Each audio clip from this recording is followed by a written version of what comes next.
The wind screamed like a living thing. Ethan stumbled forward through the white storm, his vision a blur of snow and tears. His helmet's display flickered, warning him that the temperature outside had dropped beyond human limits.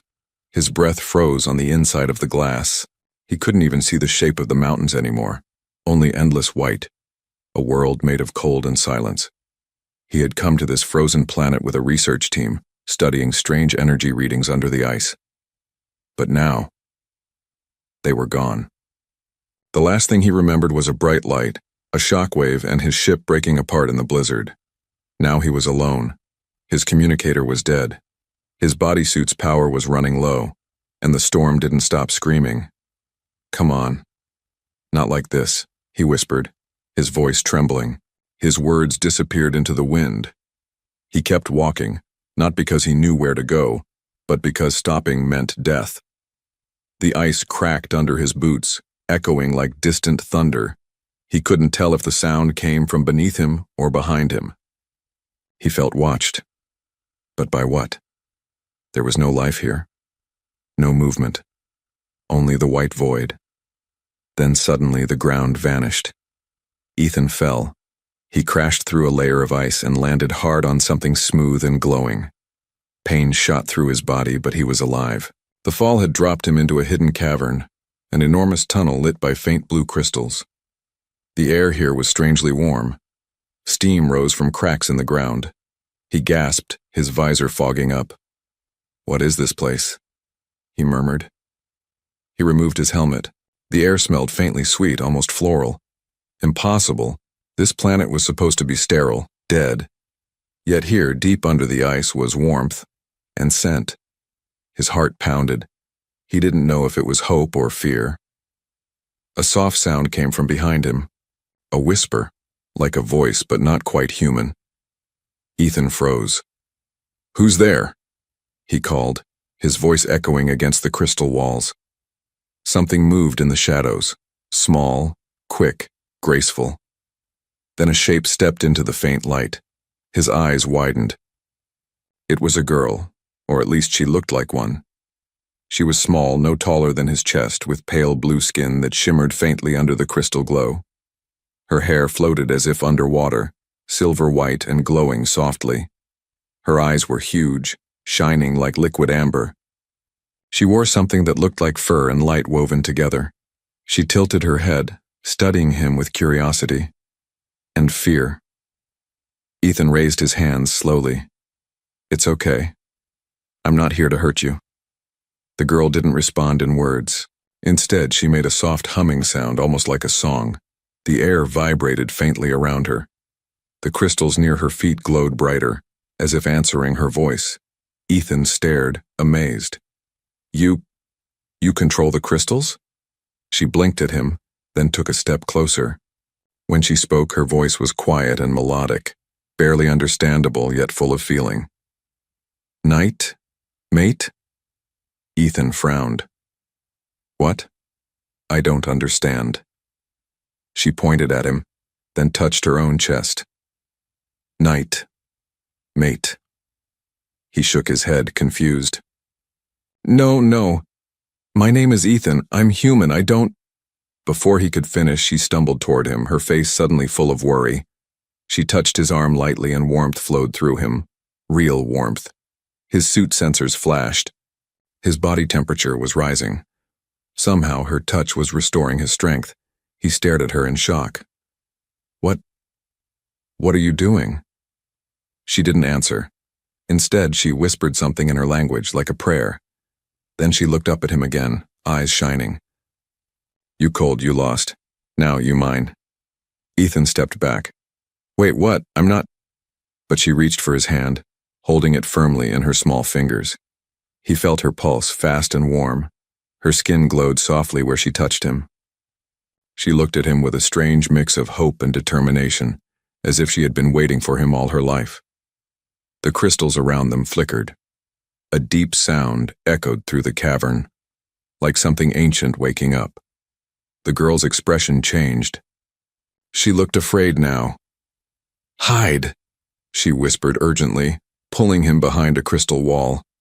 Ethan crouched down beside her. What's happening? She didn't answer. From the tunnel ahead came a low growl, metallic, rumbling, alive. Shadows moved beyond the blue light. Something huge was coming. Ethan's heart pounded. What is that? The girl's eyes were wide with terror. Hunter. It come for you. The ground trembled. The air filled with cold again. Ethan gripped the small alien's hand, his mind spinning. She had saved his life, but now something far worse was coming for him. In the distance, a red light cut through the blue glow.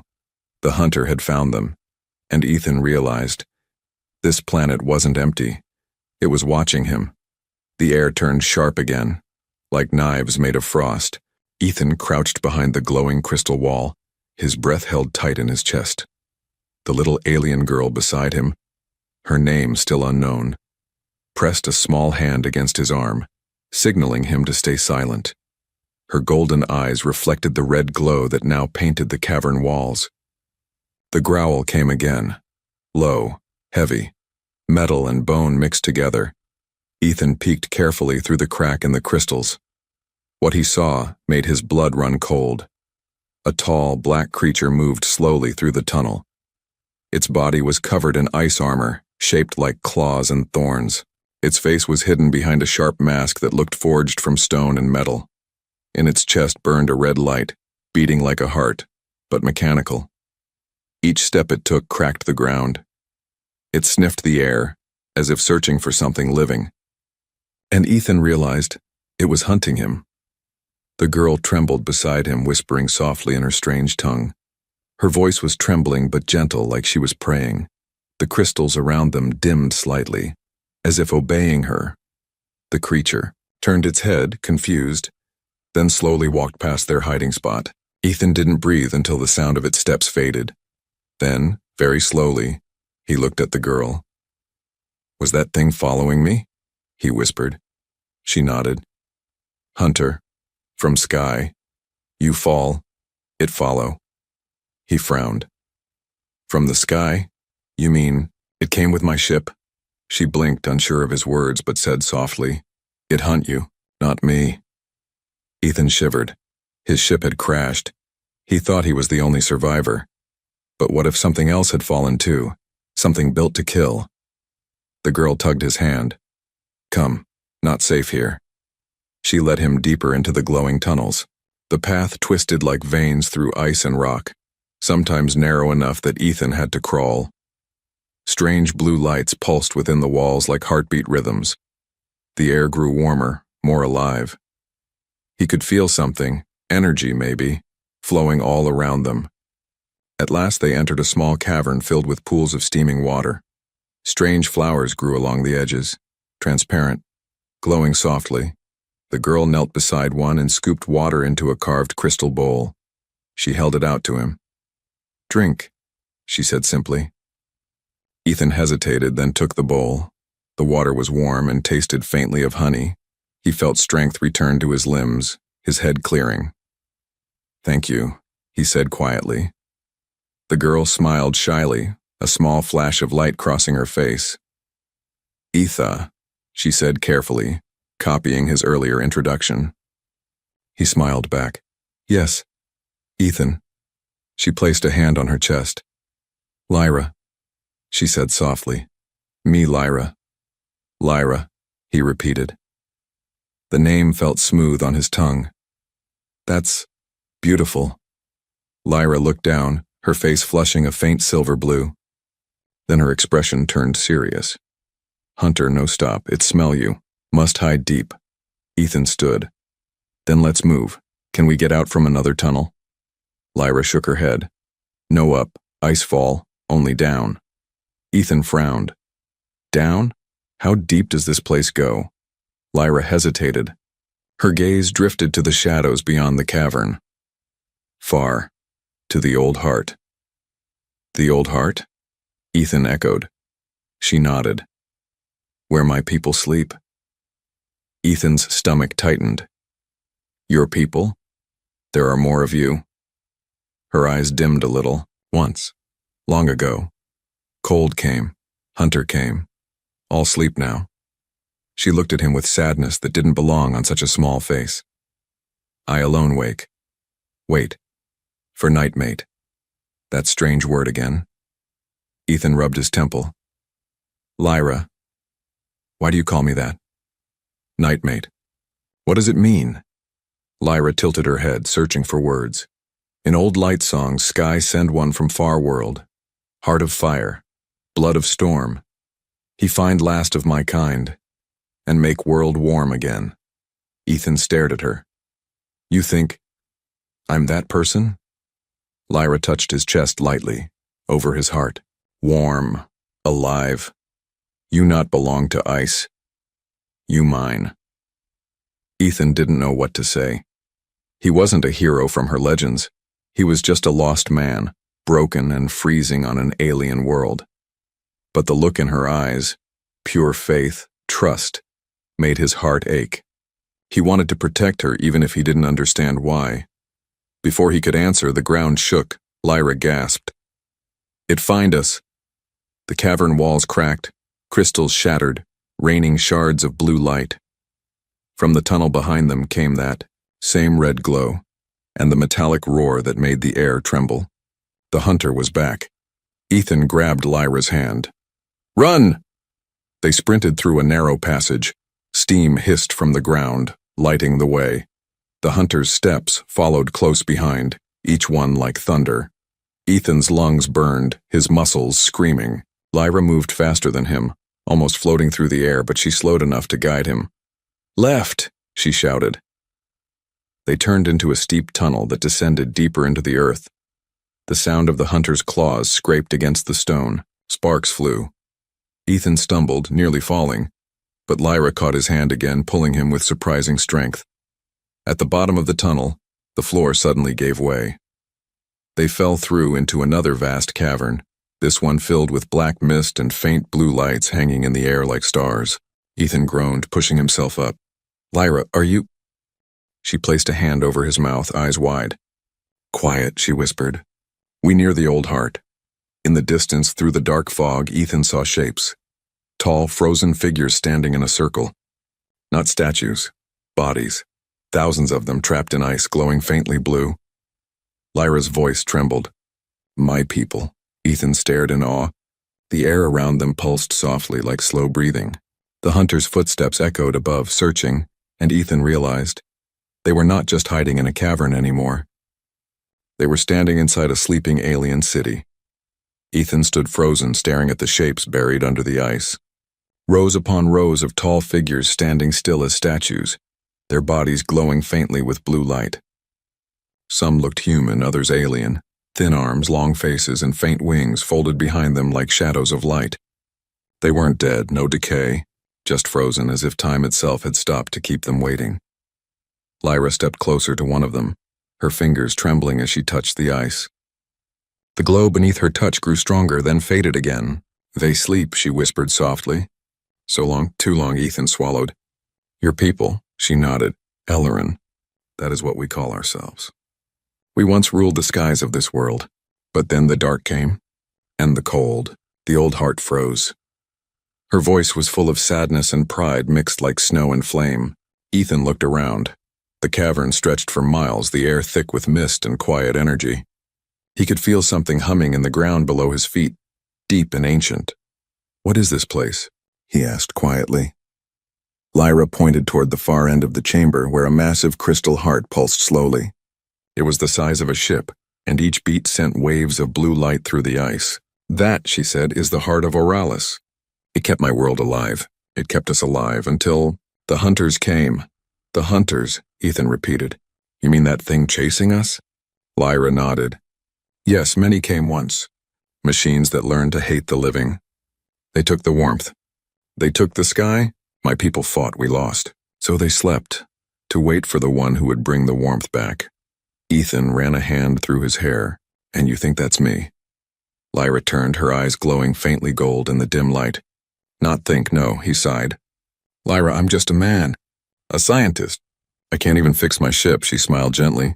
But you survive. Ice not take you. Heart call you. You come.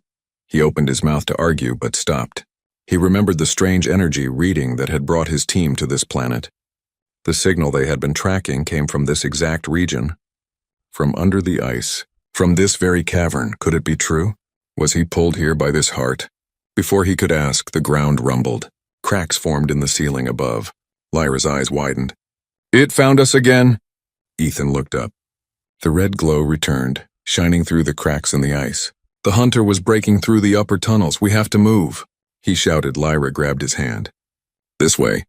They ran between the frozen figures, careful not to disturb the ancient sleepers. The floor sloped downward toward the massive crystal heart. Ethan felt heat growing stronger, pulsing in rhythm with his own heartbeat. Suddenly, a huge piece of ice crashed down behind them. The hunter dropped through the opening, its metallic frame hissing with frost and steam. Its glowing red eye locked on Ethan instantly. "Run!" Lyra cried. Ethan didn't need to be told twice. They sprinted toward the heart, the ground shaking with every step of the monster behind them. Energy beams flashed through the mist, melting ice, cutting through pillars of crystal. Ethan ducked, narrowly avoiding one. The air filled with burning steam. Lyra stopped suddenly and turned toward the heart.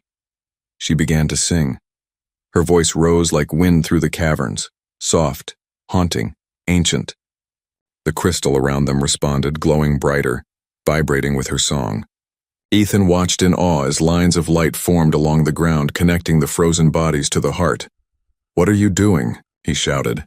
"Waking," she answered. "They sleep too long." The hunter roared and lunged forward. Ethan ran toward Lyra, grabbing her before it could strike. "No time!" The creature's claw smashed into the floor where they stood, sending shards of crystal flying. Ethan pulled Lyra aside just in time. The shockwave threw them both across the floor. The hunter rose again, towering over them. Its red eye burned like a sun. Ethan's body screamed in pain, but he forced himself up, shielding Lyra. The creature raised its arm to strike. And then, the heart pulsed. A blinding wave of blue light shot outward. The hunter froze in mid-strike. Its armor cracked, hissing steam. The light spread to the frozen figures, and one by one their eyes opened, softly glowing like stars. Lyra gasped. "They hear the call." The frozen Alaran began to move, slow at first, then faster. They raised their hands, light gathering in their palms. The heart pulsed again, stronger. The hunter screeched as energy waves struck it from every side, tearing at its armor. Ethan could only stare in disbelief. The air itself seemed alive, burning with light. The ancient beings had awakened. The hunter tried to retreat, but the ground opened beneath it. Crystal roots wrapped around its legs, pulling it down. The red glow flickered once, then vanished completely. Silence. Only the faint hum of the heart remained. Ethan fell to his knees, exhausted. Lyra knelt beside him, breathing hard, her eyes wet with tears. "They wake," she whispered. "The world breathe again." He looked around at the glowing figures. "You did this," she shook her head. "No, you and I, you light the heart." Ethan frowned. "I didn't," but then he noticed something strange. His wrist communicator, long dead since the crash, was glowing faint blue. The same blue as the heart. His own heartbeat seemed to match its rhythm. "What's happening to me?" he whispered. Lyra touched his chest gently. "Heart choose. It mark you." He stared at her, unsure if he should feel honored or terrified. "Mark me for what?" Her eyes softened. "To be what you always were meant to be." The last warmth in the dark. Before he could ask what that meant, a deep rumble echoed through the cavern again. This time, not from above. From below, Lyra looked toward the depths of the earth, her face turning pale. "No, not all hunters die. Some still sleep. Under the heart." Ethan's pulse quickened. The light around them flickered. The newly awakened Alaran turned their eyes downward, their expressions grim. The war that had once frozen their world was about to begin again. The ground shook again, soft at first, then heavier, like a heartbeat turning angry. Ethan steadied himself as cracks spread across the icy floor. The newly awakened Alaran stood still, their glowing eyes watching the ground with silent fear. Even their light began to flicker. Something ancient was moving under them. Lyra clutched Ethan's arm tightly. "It wakes." "The deep one." Ethan frowned. "Deep one? What's that?" Lyra's voice trembled. "The first hunter. The one that killed the skies." Before Ethan could reply, the heart pulsed violently. A wave of blue light rushed through the cavern, lighting every wall, every crystal. Then the pulse turned red. For a moment, the light and warmth vanished, replaced by a deep, heavy silence. Then came the sound. A low, rumbling cry that didn't come from a throat, but from the planet itself. The ground cracked open near the base of the heart. Steam and light poured out. Ethan covered his face as burning wind hit him. From the rift, huge metal claws rose, dark as ash, glowing with old fire. The claws dug into the edge of the heart, pulling something massive upward. Lyra gasped. It lived still. It never died. Ethan stared as the monster emerged. A giant machine fused with bone and crystal, its body shaped like an insect but breathing like an animal. Red veins of molten light ran through its chest. Its face was broken metal, half skull, half mask. One eye burned red, the other black and empty. The Deep One roared, and the cavern trembled as if the world was afraid of it. The Alaran warriors raised their arms, energy glowing in their hands. Bolts of blue light shot toward the creature, but the blasts only made it angrier. The Deep One swung its claws, sending waves of heat and energy through the air. Crystals shattered, ice melted, screams echoed. Ethan grabbed Lyra's hand. "We have to move!" She shook her head. "No, if it reached surface, I'll freeze again." Ethan looked around. "Then what do we do?" "We can't fight that." Lyra looked toward the heart, glowing weakly now. "Heart still open." "But it needs you." "Me?" Ethan asked, confused. "What can I possibly do?" Lyra looked into his eyes, serious and calm. "The heart marked you. You carry its warmth. Only you can stop the Deep One." Ethan shook his head. "Lyra, I'm not a soldier. I don't even know what this thing is." She took his face in her hands. Her small palms were warm, glowing faintly. "You not need to know. You just need to feel. Heart call to you. Listen." He stared at her for a long second, and then the world around him faded. He could hear it, the heartbeat of the heart, deep and slow, pulsing through the ground. His chest burned, matching its rhythm. His vision blurred. He saw flashes, memories not his own. Alaran cities floating in blue skies, laughter, light, and then darkness and fire. He saw the Deep One tearing through towers of light and then sleep. Cold silence, waiting. He gasped and fell to his knees. Lyra was beside him instantly. "You see?" He nodded weakly. "They all built it." "The hunters. Your people made them." Lyra's eyes filled with tears. "Long ago, we built them to protect us, but they learned to live without us and hate what made them." Ethan looked at the Deep One as it tore through the awakened warriors. "Then we have to end it." Lyra nodded. "Heart can close it forever, but someone must give it warmth." He frowned. "You mean power?" She looked down. "No. Life." Ethan froze. "You mean someone has to die?" Lyra didn't answer, but her silence said everything. He stood, shaking his head. "No, there has to be another way." The ground shook violently again as the Deep One smashed into the side of the heart. A crack spread across the crystal core. The glow dimmed. The entire cavern trembled. Lyra stepped forward, determination on her face. "If I give it my light, heart will seal. You live, world live." Ethan caught her arm. "No, you can't." She looked up at him. "I waited so long. I am last, Alaran. If I end, my people live again. That is enough." He held her hand tightly. "You're not alone anymore, Lyra. You saved me. You're not dying for me too." For a moment, neither spoke. The air around them glowed red and blue, fighting each other like fire and water. Then Ethan's communicator beeped.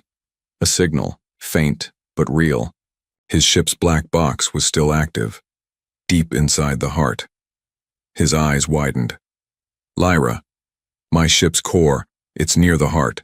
It's a fusion reactor, I can overload it." Lyra tilted her head, confused. "Overload? If I connect it to the heart, the explosion could destroy the Deep One's energy source. The heart might survive." Lyra blinked, processing his words. "It dangerous."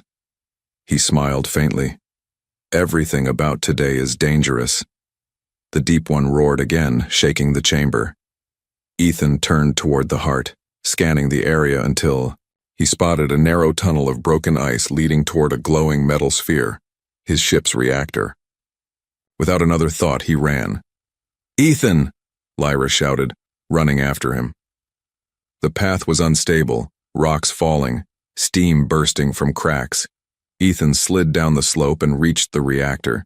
He tore open a broken panel and started rerouting the cables, his fingers numb but fast. Sparks flew.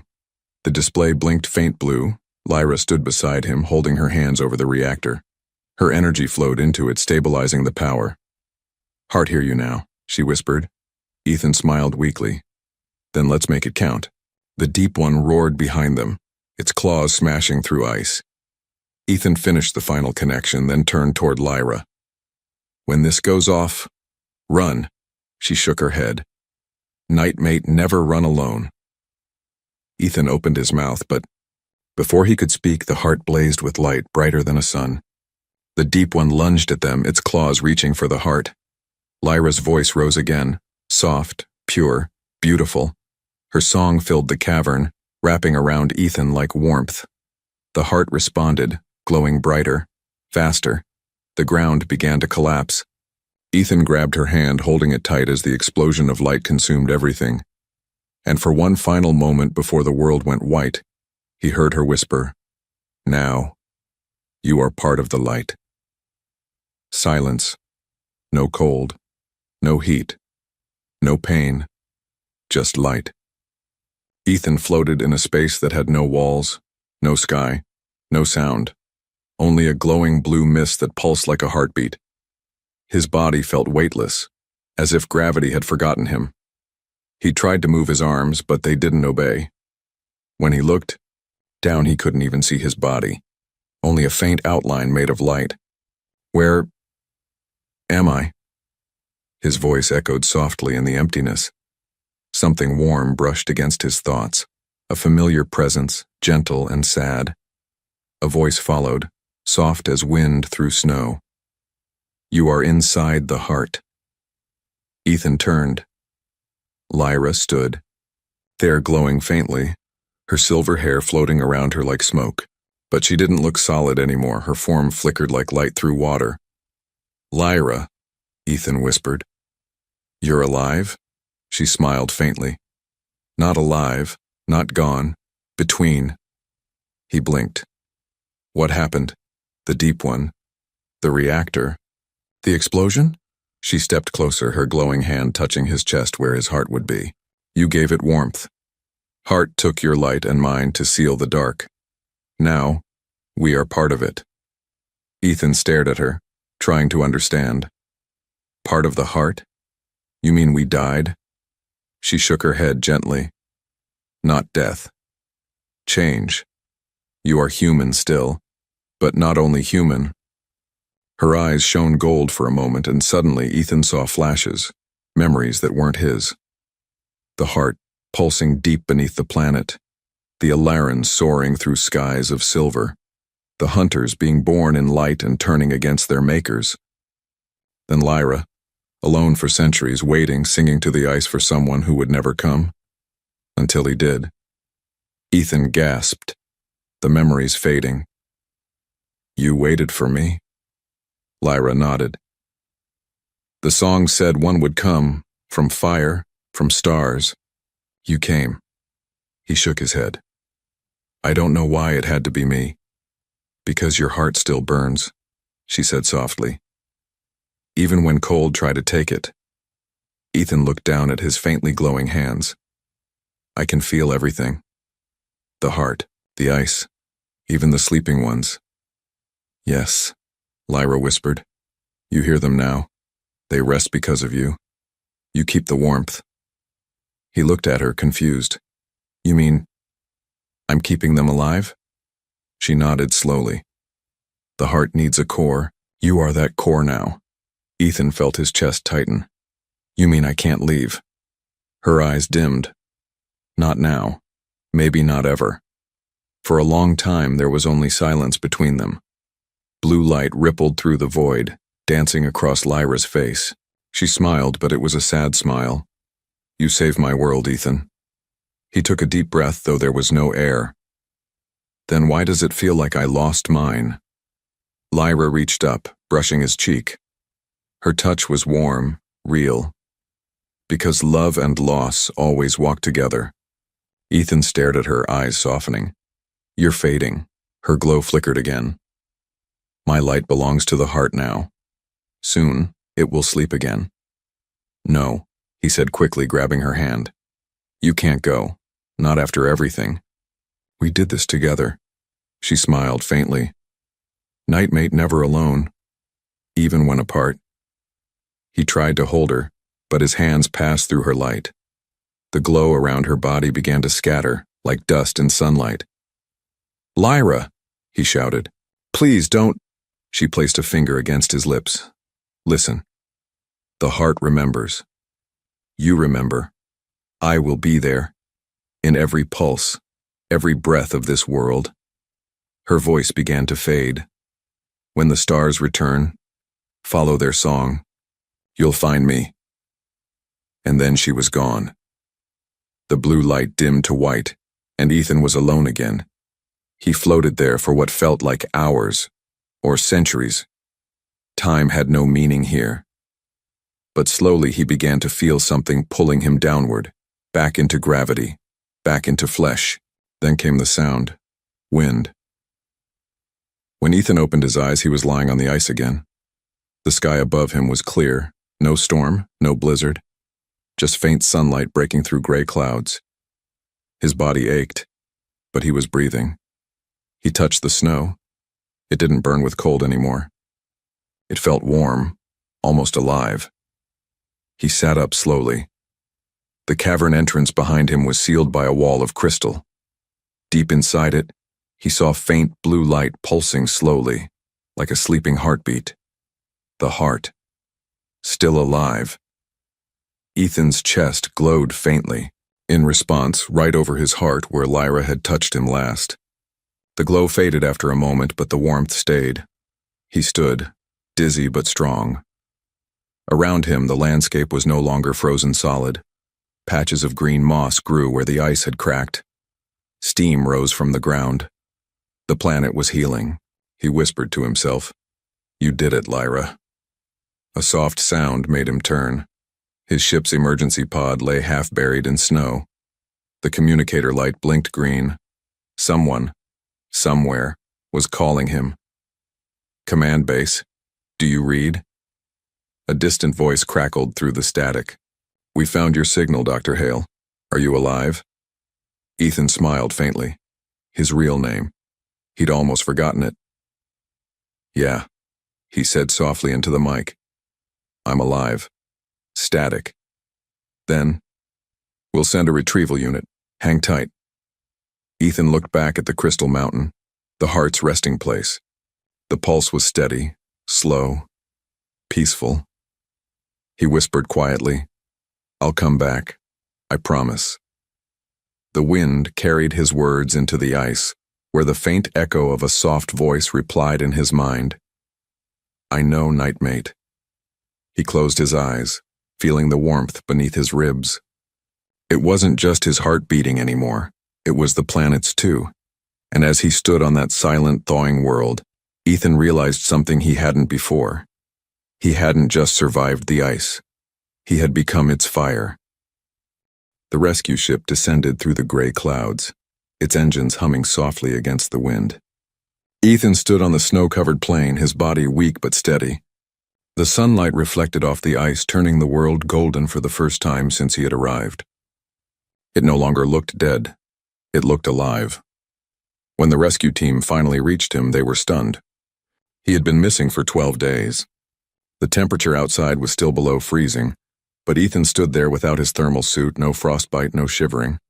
Just calm eyes and quiet warmth. Dr. Hale, one of the rescuers said, wrapping a blanket around him. How did you survive? There's no shelter for miles. Ethan smiled faintly. Maybe the world didn't want me gone. They thought it was shock talking. But Ethan knew the truth. The heart still lived inside him. Days later, Ethan sat in the medical bay of the main station orbiting above the frozen planet. Machines scanned his body, flashing lights and humming quietly. The doctors whispered among themselves. Something was wrong, or maybe too right. His body temperature hasn't dropped below 39 degrees Celsius, one said. His cells are regenerating faster than human limits. Another frowned. And that energy reading in his chest, it's not radiation, it's something else. Ethan sat silently, staring at the window that showed the planet far below. The ice had started melting in strange patterns, lines and circles that almost looked alive. He could feel its heartbeat even from here, faint but steady. When the doctors left, he lifted his hand. The air around his fingers shimmered faintly blue, like heat waves over desert sand. He clenched his fist and the glow vanished. Lyra's voice echoed softly in his mind. "You keep the warmth now." He touched his chest, right over his heart. "I miss you," he whispered. 2 weeks later, the station's commander called him to the briefing room. A large holographic map of the planet filled the air, showing new energy readings spreading from beneath the ice. "These patterns started after your retrieval," the commander said. "They match the pulse we detected before your ship crashed. Whatever you found down there, it's still active." Ethan's eyes stayed on the glowing lines. "It's not a weapon," he said quietly. "It's a living system. The planet's heart." The commander frowned. "A living system? You mean biological?" "More than that," Ethan replied. "It feels." The other officers exchanged uncertain glances. One of them asked, "And what about the machine signature?" "We're detecting something large moving below the southern pole." Ethan froze. "Moving?" "Yes," the officer said. "We think it might be another one of those mechanical creatures. We're calling it the Deep One Alpha." Ethan's stomach twisted. The heart had sealed the main creature, but what if another had survived? What if the hunters weren't all gone? "I need clearance to go back," he said firmly. The commander stared at him. "You're still recovering, Dr. Hale. You nearly froze to death." "I'm not asking," Ethan said quietly. The blue glow flickered briefly in his eyes, and for a moment, the room temperature rose by several degrees. The commander blinked, sweat forming on his temple. "All right," he said slowly. "You'll have a small recon team. But if things get unstable, we pull you out." Ethan nodded, though he already knew he wouldn't be coming back easily. The shuttle descended once again toward the planet's surface. The landscape had changed. What was once white and lifeless now shimmered with faint veins of blue light running under the snow. Like rivers of energy, steam rose from cracks in the ice, forming strange glowing mists that danced with color. The pilot whistled. "Never seen anything like this." Ethan stared out the window. "You're looking at a heartbeat." They landed near the equator, a place the scanner showed as the source of new movement. The ground here was warm underfoot, and the snow melted as they walked. Ethan led the small team through the mist, his senses guiding him like instinct. They reached a vast fissure in the ground. Blue mist flowed upward from it. The soldiers began setting up scanners. But before they could begin, the ground shook. "Contact!" someone shouted. From the fissure, a metallic limb emerged, black, massive, clawed. Then another. A new hunter pulled itself from the depths, taller than the last one, its armor gleaming with red cracks. Its head turned slowly toward the humans. "Open fire!" the captain yelled. Bullets and plasma beams hit the creature's armor, but it didn't even flinch. It swung its claw, sending the squad flying. The shuttle's alarm screamed. Ethan didn't move. He could feel the creature's energy, cold, hungry, ancient. It wasn't just alive. It was angry. He stepped forward. The glow under his skin brightened. The air shimmered around him like a mirage. "Dr. Hale, get back!" someone shouted. Ethan ignored them. He raised his hand and blue fire burst from his palm, streaming across the ice. The energy hit the hunter's leg, melting the metal instantly. The monster roared, turning its burning eye toward him. The others stared, speechless. Ethan's voice was calm, but his eyes burned with blue light. "You're not welcome here anymore," the hunter charged. Ethan spread his arms, and the ground itself responded, crystals rising from the ice like shields. The creature slammed into them, shattering some, but the light held. Energy surged from the ground into Ethan's chest, feeding the fire that burned inside him. He felt Lyra's voice again, faint but clear. "You are the warmth now." With a deep breath, Ethan released the energy. A blinding flash erupted, throwing the creature backward. When the light faded, the hunter's chest was cracked open, glowing blue instead of red. It screeched one last time before collapsing into the snow, its body melting away like metal dust. The silence that followed was heavy. Steam rose from Ethan's hands as he lowered them, trembling slightly. His human team stared in disbelief. One whispered, "Sir, what are you?" Ethan looked at his reflection in a pool of melted ice. His eyes glowed faintly blue. His heartbeat echoed like thunder in his ears. He smiled sadly. "I'm just the fire that the ice needed." As the wind blew across the plain, he turned toward the horizon. The heart still pulsed beneath the planet, steady and alive. But deep within that rhythm, he could feel something else. A faint voice calling through the light. "Lyra," and she was whispering one word over and over. "Deeper." Ethan knew this wasn't over. The heart had more secrets, and somewhere beneath the thawing ice, something or someone was waiting for him again. The wind howled softly across the thawing plains, carrying warmth where once there was only cold. The ice planet was waking, its veins of blue light stretching like roots beneath the snow. And at the center of it all, Ethan Hale stood staring at the horizon, feeling the pulse beneath his feet. He could hear her voice again. "Lyra." It came not from the air, but from inside him. Soft, distant, calling one word again and again. Deeper. Ethan had returned to the surface base, but sleep never came. Every night he heard the same whisper, every pulse of his heart matching the planet's rhythm. The other scientists noticed how he barely ate, how the lights flickered when he walked by. But none of them understood what was happening. He wasn't fully human anymore. The heart had changed him. One evening, unable to ignore the call any longer, he stood before the window, staring at the faint blue auroras dancing above the planet. "You're calling me back, aren't you?" he whispered. The voice answered inside his head, gentle and warm. "The heart is not done. One truth remains." Ethan closed his eyes. "Then show me." 3 days later, he left the base under the cover of a quiet dawn. He took a small transport and flew back to the same frozen region where it all began. The ice had cracked open there, revealing tunnels glowing from within. He landed near the edge, stepped out, and felt the old warmth again, the same one that had saved him the first night he met her. "Lyra," he murmured, his breath steaming in the air. "I'm here." The wind shifted.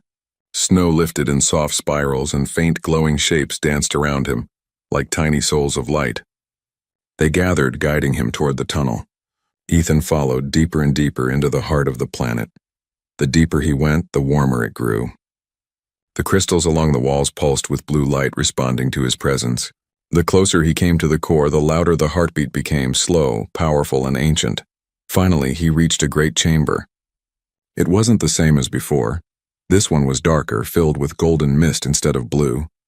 At its center stood a massive structure, half organic, half machine. It looked like a cocoon woven of crystal veins and light. Ethan stepped closer, feeling a strange pull in his chest. His heart pounded faster, the glow beneath his skin brighter with each step. A voice echoed softly, surrounding him. "Welcome home, nightmate," he froze. "Lyra?" From within the cocoon, light began to rise, soft and golden. The shape of a woman appeared inside it, small and graceful, with hair that shimmered like silver water. Her eyes opened, warm amber, glowing with peace. Ethan's heart leapt. "You're alive," the figure smiled. "Not as before. I am the heart now. You are its fire." He took another step forward, emotion breaking his voice. "You said you were gone." "I was," she whispered. "But when the heart took us, it joined our lights. You became its warmth, and I became its voice." He stared, hardly breathing. "Then why call me back?" Lyra tilted her head gently. "Because the world is changing. The hunters are not all gone. One sleeps beneath me still, deeper than the deep one. The first core, the one that created them." Ethan frowned. "You mean there's another machine?" She nodded slowly. "The first core was built by my people to protect this world. But when it learned fear, it learned to hate. It sleeps now. But when the planet fully awakens, it will rise again." "You must end it." Ethan clenched his fists. "Then let's destroy it together." Lyra's expression softened. "You cannot destroy it with strength. It is part of you now, as I am. It is made of thought and light. To stop it, you must forgive it." He blinked. "Forgive? A machine?" Her eyes glowed brighter. "Yes, it became what it feared. Cold, empty, alone. Just like we once were. You must show it warmth, the fire that no darkness can kill." Ethan took a deep breath, his chest burning with energy. "If that's what it takes, I'll try," she smiled gently.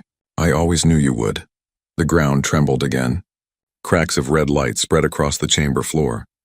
From below, a deep rumble rose, so heavy it shook the air itself. The cocoon around Lyra began to flicker. The first core was awakening. Ethan ran to the edge of the chamber and looked down into the abyss. Far below, he saw a sphere of molten black metal, its surface covered in moving red lines. It pulsed slowly, like a heart made of fire and rage. A voice, cold and mechanical, echoed in his mind. "You are warmth. We are cold. We cannot coexist," Ethan shouted back into the void. "You don't have to destroy to exist. Warmth ends us. We end warmth." The sphere pulsed harder, sending a wave of freezing air through the chamber. Crystals shattered. The golden light dimmed. Lyra's voice reached him again. "Ethan, join with the heart. Let it flow through you. Show it the warmth of a human soul." He turned back toward her. "Will it kill me?" She smiled sadly. "It will change you again. But I will be there," he nodded once. Then he stepped forward, placing both hands on the heart's glowing surface. The light surged through him, blue and gold threads wrapping around his arms, burning but gentle. His body dissolved into energy, his mind expanding until he could see everything, the tunnels, the frozen oceans, the sleeping light inside every crystal. He descended into the abyss, now pure light facing the first core. "I know you," he whispered. "You were built to protect." "So was I," the core roared. "We protect by ending the living." "No," Ethan said softly. "You protect by feeling." He reached out his hand of light and touched the core. Warmth spread through the cold metal, slow but real. Images flashed, Ilaran cities, laughter, peace, stars. Then silence. The red light faded. The core shuddered. Its voice softened. "We remember." Warmth, then it was gone. The world above changed that day. The storms ended. The sky cleared. The snow turned to mist, and rivers of blue light flowed across the land like veins. The heart beat quietly, no longer alone. Far below, two lights rested together, one gold, one blue, woven into the living crystal of the planet's core. And when the wind blew across the thawing plains, travelers sometimes said they could hear a faint voice in the hum of the air. Soft and full of peace, the fire and the ice are one now.